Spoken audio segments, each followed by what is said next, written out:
मैं गरिमा अग्रवाल आप सभी का वंदन करती हूँ, अभिनंदन करती हूँ। आइए आज हम सुनते हैं श्राद्ध पक्ष में सुनी जाने वाली बहुत ही अत्यधिक प्रचलित जोगे भोगे की पौराणिक कथा। पौराणिक काल में दो भाई थे, जोगे और भोगे। दोनों अलग अलग रहते थे। जोगे धनी था और भोगे निर्धन। दोनों में आपस में बड़ा प्रेम था। जोगे की पत्नी को धन का अभिमान था, किंतु भोगे की पत्नी बड़ी सरल हृदय थी।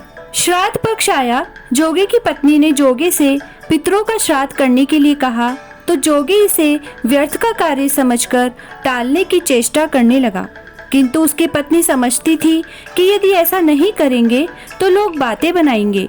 फिर उसे अपने मायके वालों को दावत पर बुलाने और अपनी शान दिखाने का यह उचित अवसर भी लगा।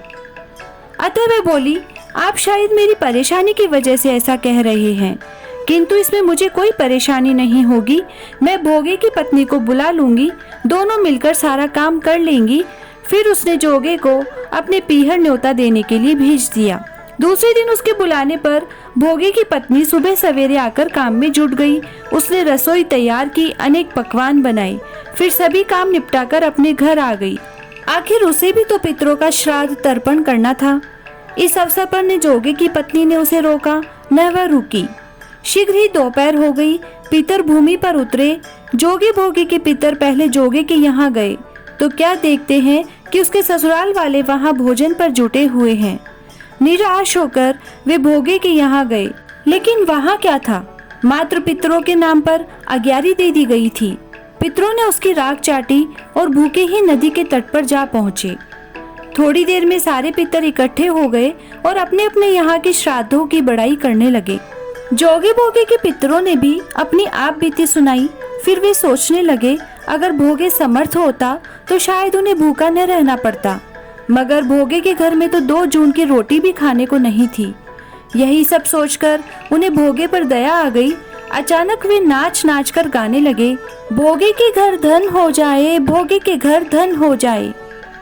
इधर सांझ होने को हुई। भोगे के बच्चों को कुछ भी खाने को नहीं मिला था। उन्होंने माँ से कहा, भूख लगी है। तब उन्हें टालने की गरज से भोगे की पत्नी ने कहा, जाओ, आंगन में होदी औंधी रखी है, उसे जाकर खोल लो और जो कुछ मिले बांटकर खा लेना। बच्चे वहां पहुंचे तो क्या देखते हैं कि होदी मोहरों से भरी पड़ी है। वे दौड़े दौड़े माँ के पास पहुंचे और उसे सारी बात बताई। आंगन में आकर भोगे की पत्नी ने यह सब कुछ देखा तो वह भी हैरान रह गई। इस प्रकार भोगे भी धनी हो गया, मगर धन पाकर वह घमंडी नहीं हुआ।